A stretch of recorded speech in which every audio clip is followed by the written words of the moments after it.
Alright, last car here, 2011 Ford F-150.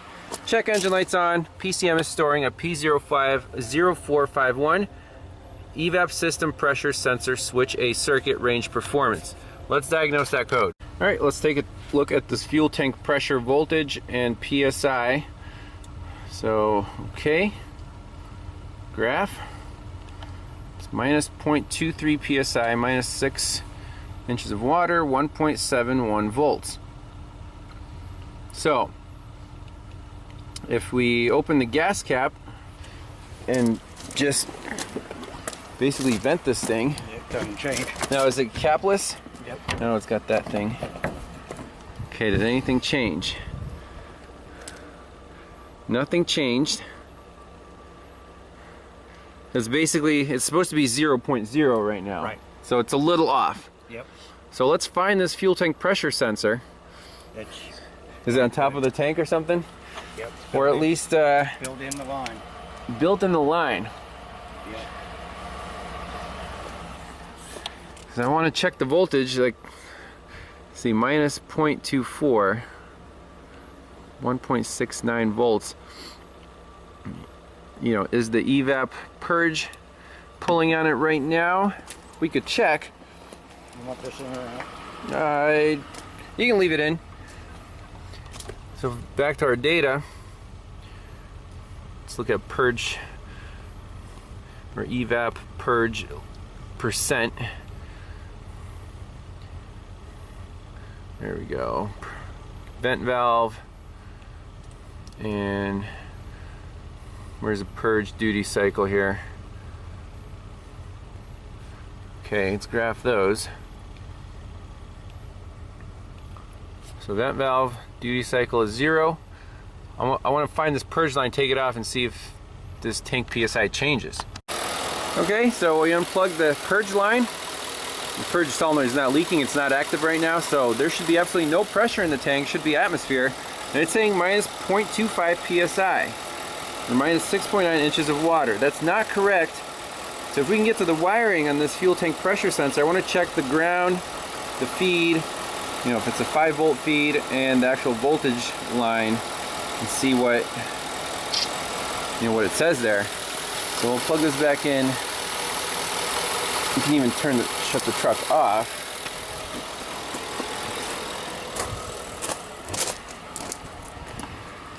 We can also do a bidirectional control on the purge. It's the actuation test. Purge valve duty cycle. Add data stream. You want to measure fuel tank pressure. Oh, okay. Okay. There it is. So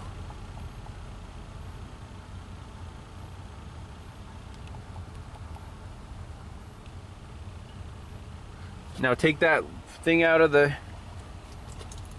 gas cap. So it is going down. So purge is working. Shut that off. I've seen it as high as minus 13 to minus 16. Right. So basically that's fussing about, it's not zeroed out. That's the problem with this sensor. So is it a sensor problem or is it a wiring problem? If we can get to the sensor, then we'll check. Well, so here we go. I unplugged that transducer and the voltage went up to 5 volts. That verifies wiring integrity, you know, from the computer. 0.6 PSI, I guess that's as high as it goes. Now I'm going to plug it back in, and on our graph we'll be able to see if it goes back to 0 or if it goes back to, you know, quarter PSI, which is not what the computer is looking for. So it's part of the line. Let's get this in the shade. Let's plug it back in here. 1.7, 1.6.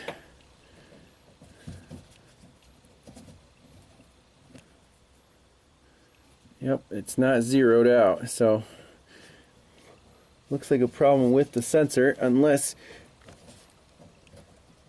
you know, we can double check the wiring.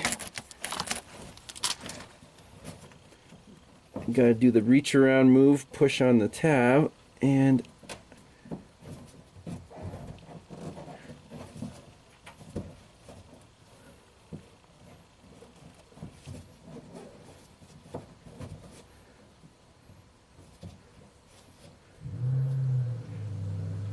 see, now it's 1.3 volts, 1.2 volts.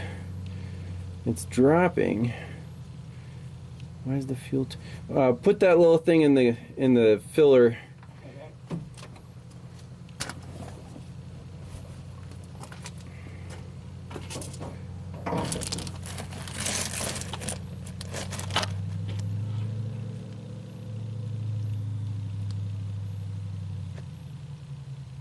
Is it in?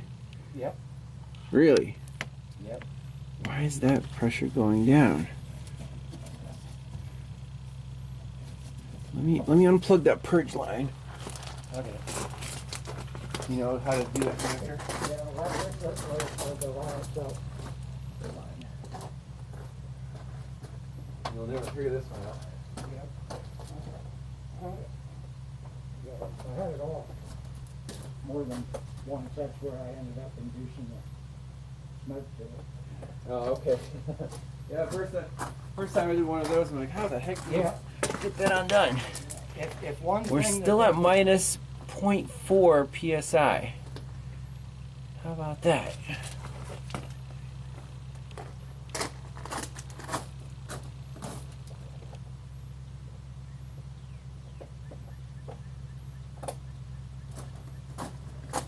So did I disturb something here? all of a sudden I'm plugging it back in. Right, that changed something, not in the right direction. Let me try to unplug it again.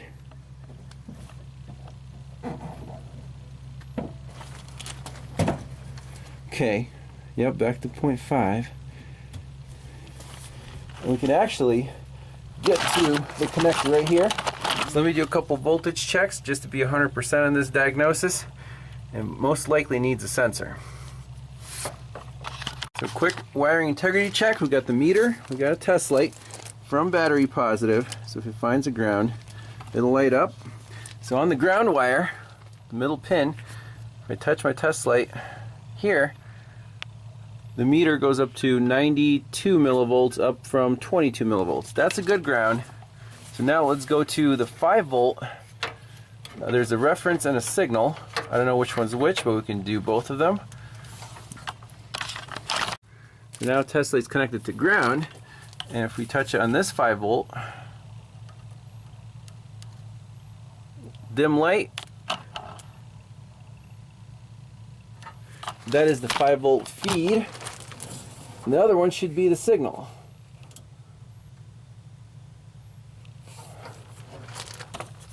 There it is, 5 volts again. So this one I should be able to pull down, and we should see it on scan data. There you go. Goes to 0 volts. Doesn't light my test light. Release it. So that's it. Wiring integrity is perfect. This thing needs a new fuel tank pressure sensor, and that's part of this line assembly. So the owner already has it ordered up, but now he's 100% confident that once he replaces that, this fault will go away. And I think with that, we'll move on to the next one. Thanks a lot for watching. See you on the next diagnosis. All right, car number 6 for today, 2005 Chevy Trailblazer. Owner drove it here to work, and now it does not crank. Right away, plug in the scanner, no code stored, and right here in engine data 3, I want to see starter relay command. So when we crank it,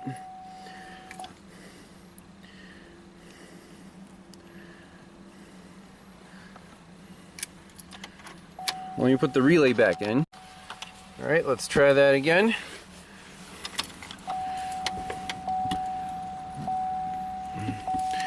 So my data, once you turn the key off, it'll freeze up. So engine data 3, and we just want starter relay command, and look at the vehicle theft deterrent data.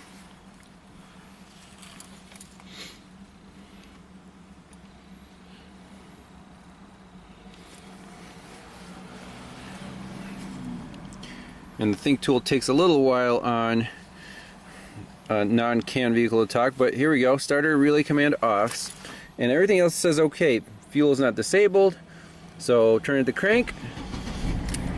Oh no, we fixed it.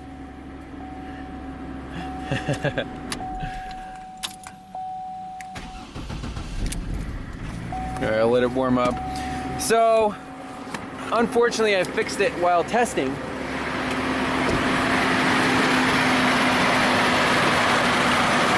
There's the starter, right down there.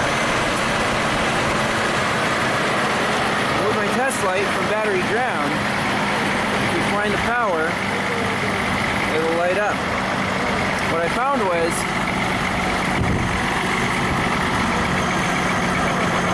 on the main terminal, see, it lights up there, but it was not lighting up on the stud.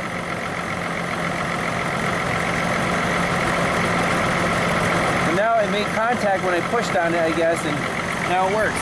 So all we gotta do is disconnect the battery, take off that nut, and clean. You can see some green crusties right there on the positive terminal. We zoom in. Right there. So we'll just clean that up and this thing should be good to go. Alright, so I got all the nuts and bolts off the starter there. I'm gonna get some deoxit, my favorite, and just spray all the terminals down. Get rid of those green crusties.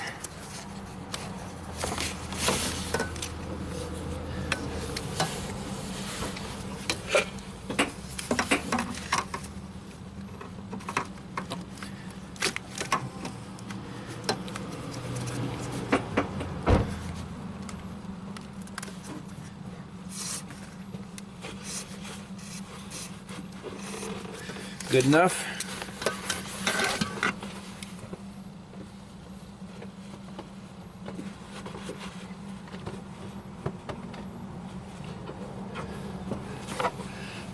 Tighten everything back down, make sure this thing starts well. Alright, moment of truth. Bad news is one of the studs, the nut basically seized on it and the stud snapped off, so it's going to need a new starter, but let's see if it starts with the current starter. Oh, battery's disconnected, obviously. Alright, let's try again. Amazing. Good old Chevy. So I'm going to tell the owner, hey, get a starter, but you can get it home. Good news, right? Good deal. So, stay tuned for the last vehicle. It's going to be a crane of some sort. We'll get there.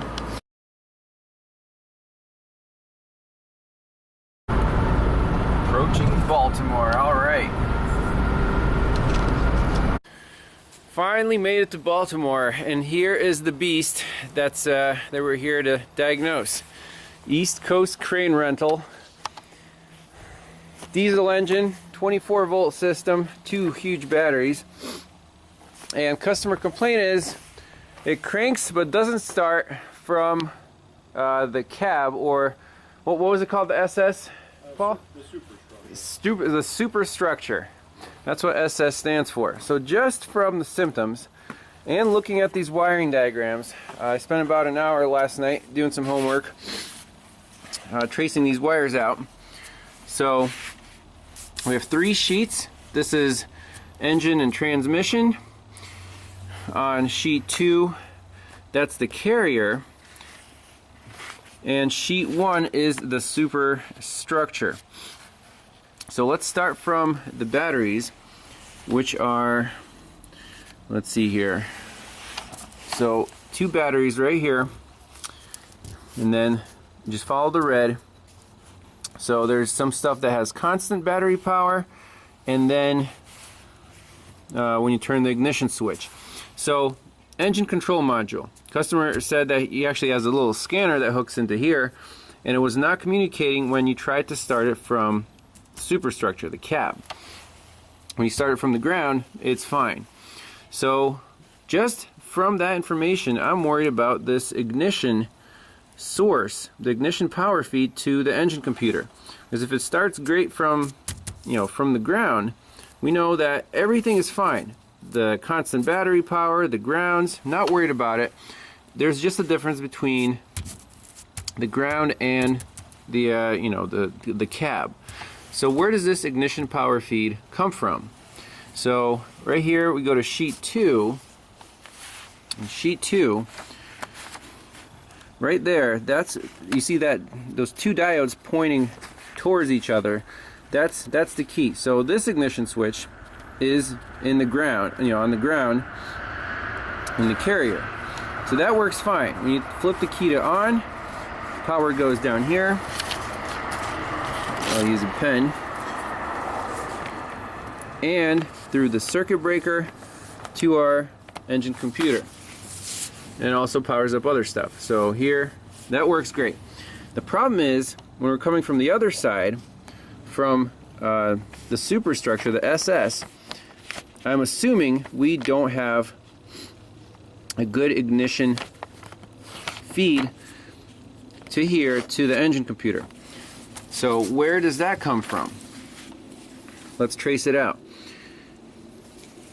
So from sheet 2, and all the wires are numbered, they're not color coded, they're numbered. On circuit 112, that's the input power goes through circuit breaker number 10 to here, feeds the ignition switch, and then from there you choose, accessory, run, or start. And this ignition relay says K3. When you turn it to run or start, you see the control side is energized from the start circuit through this diode. And once it's in the run position, once it latches, it self latches. Once you have power here and you start it, this relay will stay on. So basically, I'm assuming right now that somewhere between here and here there's a problem, because we're not getting a good power feed through here to the engine computer. So where's the easiest place to test this stuff out? Well, let's go right for this ignition relay. We have all the wires. We can use a test light. Right here I have good power and ground from the 24-volt batteries, and basically you want to check this ground. We want to check the control. When Paul turns the key to start, I want to see wire 650 light up, and then 601 right here should be hot when the key is in the run or start position. Then once the relay energizes, then terminal 901 should become hot, and that should feed power to our engine computer. So let's rig up a test light and we'll do a couple quick checks right here. Okay, so first test that we're going to do is on the control side of the relay. That's the red probe here, and then the black probe is on the ground of the control side. I want to check the voltage on the control side with the meter, and we should see 24 volts. So just flip the key on, Paul. Okay.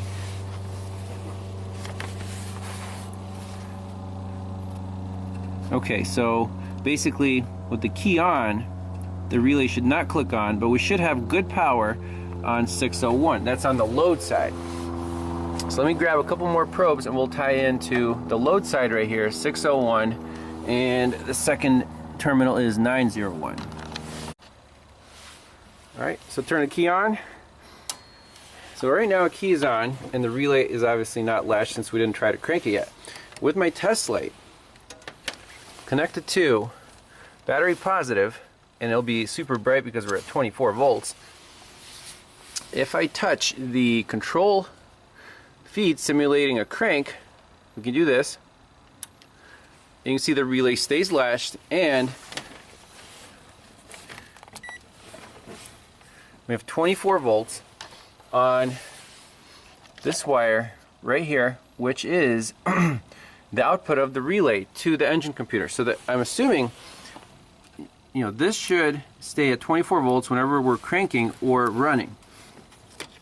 So now let's so turn the key off, Paul, and then crank it. Okay. Keep cranking for about 5 seconds. Okay, so it started up.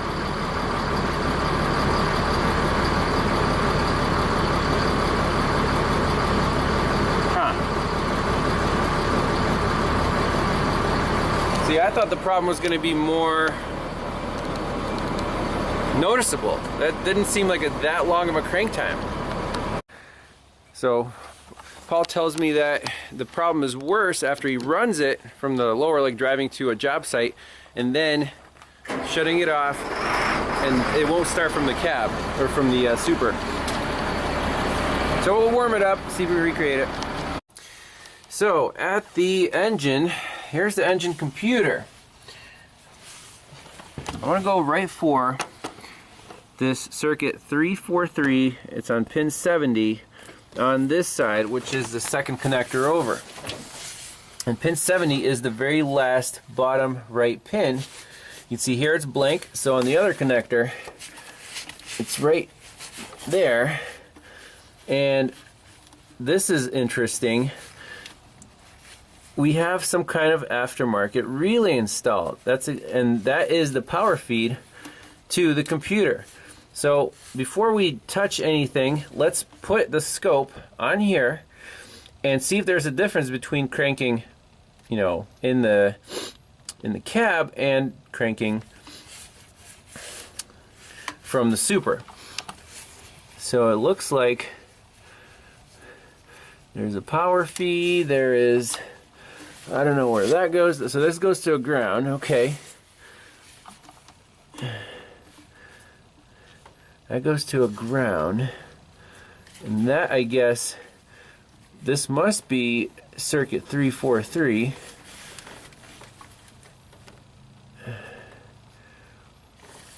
And then, I guess they, so this relay is supposed to be like a helper. So to power up the engine closer to the battery, we need a little bit of current to turn the relay on, and then we get better, supposedly better voltage at the engine computer. So let's put a scope, 2 channels, one on here and one on here, control and load, and try it from both, you know, the lower and the upper controls.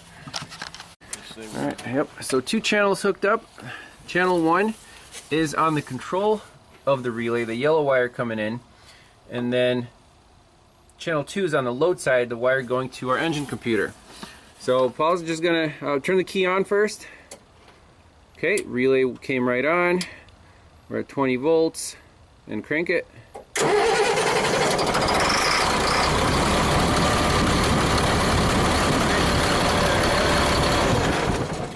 Perfect. So that's our known good, and now we're going to try it from the Super. All right, so turn the key on. So right now with the key on, we have nothing here. I'll try to crank it. Shut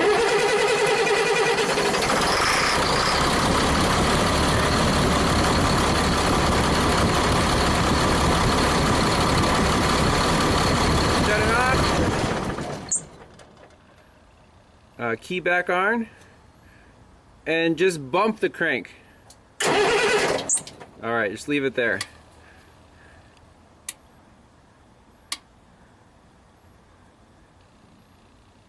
Very cool. And turn the key off. Alright, I think that's all we need. Now let's compare the data. Okay, so on the scope, right now it's starting okay from the bottom, you know, from the lower and the upper. So this is from the upper. I labeled it Super, and you can see this is the actual crank, and then it fires up. So let's measure that crank time, 2.4 seconds. Okay, and then from the lower we have 1.3 seconds. So almost double the crank time, which is interesting. And let's measure these voltage levels. So, you know, I'm sure there's like a, you know, intake air heater that draws some amps. That's why you see a little voltage drop there. So we're at 19 volts cranking here on the control side, and 21 volts cranking on the load side. This is again from the super or the upper controls. From the lower controls, let's measure these levels. So right around 21 volts. So that's the same. And that's the same too. Okay, so right now I'm not seeing any obvious faults with this computer power like I suspected, because that's really the only difference here between the two controls. Everything else is the same. Like the ground doesn't change, nothing changes. The only thing that changes is where this power comes from, through which ignition switch. That's the only variable, or at least that's what the diagrams show. So I think we'll let this thing run, like, you know, you're driving it to a job site, let it run for 20 minutes or something, let it really warm up, and try to recreate the real long crank. Because the owner says sometimes it cranks for like, what, 15 seconds, yeah. Paul? So right now, you know, it's like 2.5 seconds. That's not bad, but I want to get it to crank for, you know, like 10 seconds or something, so we can really see what's happening. So now we have the official CAT scanner pass-through connected to the control box over there, and when the key is on and the computer's online, this thing will say, you know, it's connected. It'll show live data and codes. So we ran it for about 20 minutes, shut it off. Now the computer is offline. I'm going to run my scope here on that relay, and then Paul's going to jump into the upper and first just bump the starter. We'll latch the relay and we'll see if this thing connects right away. Ready? Yep.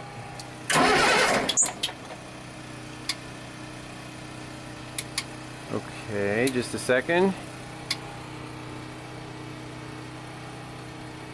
So what happened here? Our control is good. What happened to our load? Is my back probe disconnected? Oh, yep. It probably jiggled out when the engine's running. Let me reconnect that. All right, here we go again. So he's gonna bump the starter. Okay, great. So now it's gonna reconnect. We'll look at live data.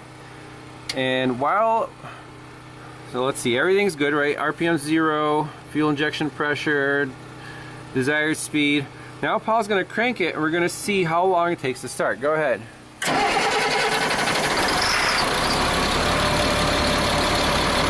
Okay.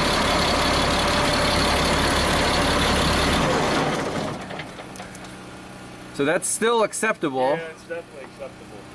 And it didn't drop out, right? You didn't see the data drop out, so that's good. Now let's measure the crank time here. Now this is on a warm engine. I mean, it wasn't driven, but it was running for like 15 minutes. 1.4 seconds from the upper. Yeah, it's not reasonable. Oh man, so it's an intermittent problem, even though it happens every day for you.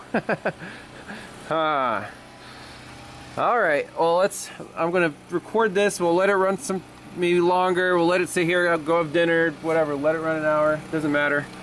And we'll be back. Okay, so we did some more experimentation, and the finding is that right here we're looking at an injector pulse. Injector number 6, control wire. So we have 6 injectors, 3 pair power feeds, and then 6 control wires. We want to see if this long crank time is correlated with the lack of injector pulse, and it absolutely is.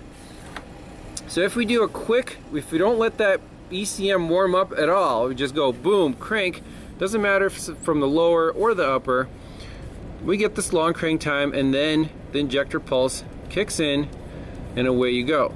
So let's do a quantitative, fires up right here after the second injector pulse, and the time difference,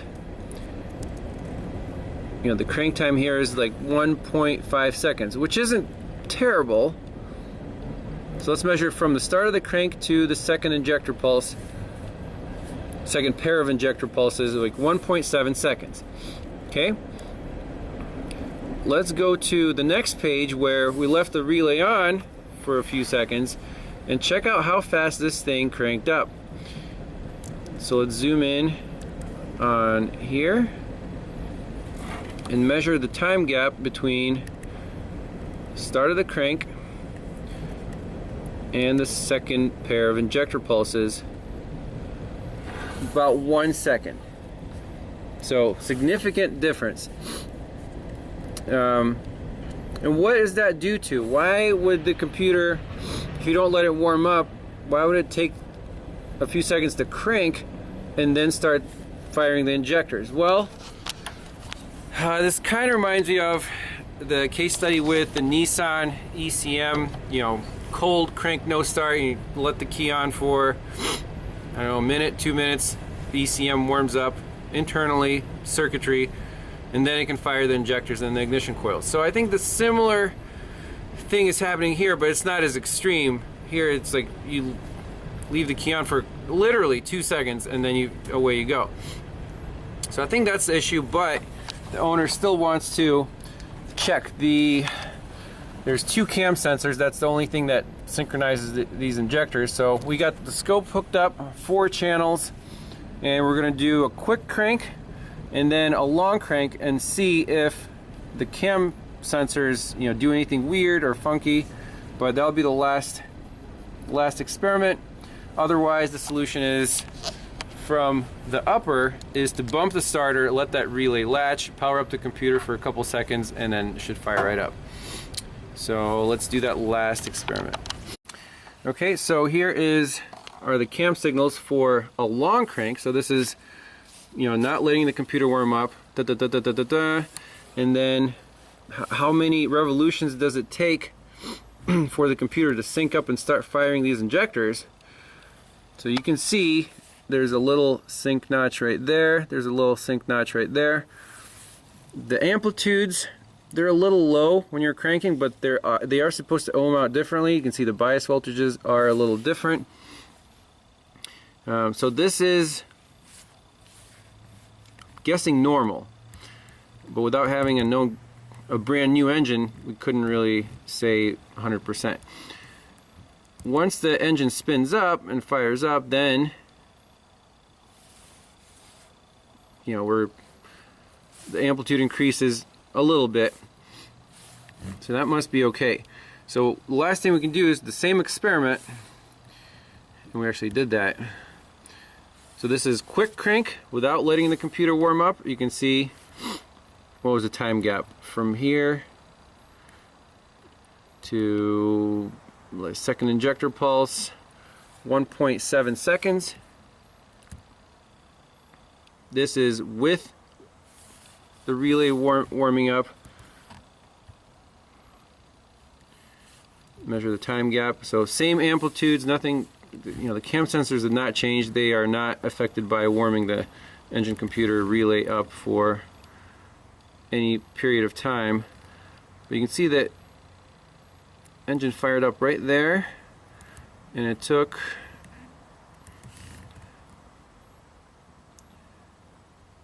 about 1 second instead of 1.7.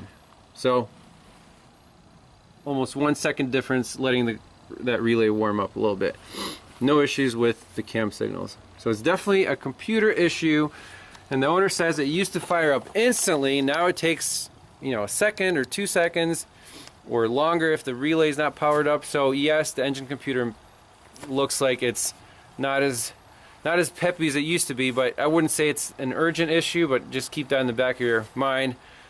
That would explain the long crank time. That's the diagnosis. We're hungry, so have a great night, and we'll catch you on the next one. Hey everyone, well, I hope you enjoyed that road trip to Baltimore. Man, that was a long day, but very productive, and definitely had some cool case studies along the way. Wanted to follow up on the big crane with the Caterpillar engine. The next day, the owner sent me some updates on what he did to resolve his long crank time problem. So what we determined during the diagnosis was the the engine computer needed that ignition power for a couple seconds to whatever, charge the capacitors inside, warm it up, and then it would start great within 1 second. And the issue was it was a long crank time from, you know, upstairs from the superstructure because even if you leave the key on, that ignition relay wouldn't stay, you know, wouldn't latch by design. It would only latch when you start cranking. So basically the computer is trying to warm up while you were cranking, and then it was lower voltage. It would just take sometimes up to 10 seconds. We couldn't reproduce, you know, the really long crank time, but we could see a difference between starting it from the downstairs or upstairs. So I told the owner, well, what is the purpose of this ignition relay that only latches when you crank and then it unlatches when you turn the key off, only from, you know, the superstructure? Since there's 2 ignition keys, if you leave one on, it would drain your battery. So basically it's kind of a, not really a safety feature, more of a, you can only use one ignition key at a time. So he said, hey, you know, I don't really care about that feature. I'll just, you know, turn the key off whenever I'm done in the, you know, in the superstructure. So I'm like, well, you can just jump the load pins of the relay together, and then it'll just be exactly like the downstairs switch, and it'll work exactly the same. You won't have that long crank time as long as you leave the key in the on position. That there's no more relay to latch. It'll just warm up the computer, and you can start it just fine. That's exactly what he did. He sent me some pictures. So this is that relay K3 from the relay box behind the cab, and these are the 2 load pins. So he just made a little jumper and installed it on the load side of the relay. Excellent. Very easy. Next thing he did was, by the engine computer, if you remember, we had this little helper relay. So basically this is there to boost the voltage a little bit. So the computer power that goes right to the engine computer, that's the ignition power. Instead of coming all the way from, you know, the upstairs cab, this relay's there. I'm guessing that the previous owner kind of started having this issue, and he's like, hey, I want to install this relay to maximize the voltage at the computer instead of running it all the way through, you know, from the top.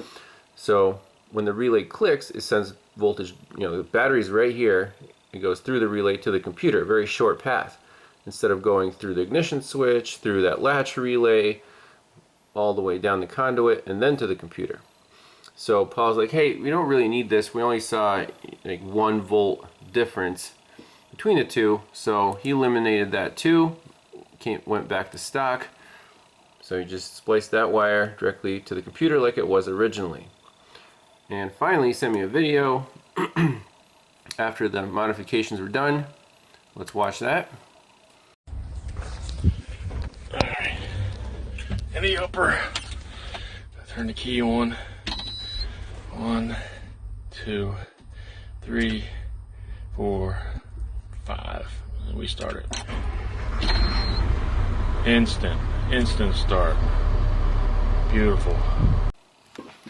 So I think basically bypassing that latch ignition relay took care of the long crank time. Customer's happy. That's the way he wants his crane to start. And he said added bonus is he can leave the crane running, the engine running from the bottom, just get into the cab without shutting down the bottom ignition switch, turning on the upper ignition switch. So that's the way he you know, basically left it, and haven't heard back since. So crane is running fine. He said eventually he'll upgrade, I think, the engine to a more powerful unit and also get a replacement engine computer, but that's not really urgent. So awesome. That's it. So thanks a lot for watching, and we'll see you on the next one. Bye-bye.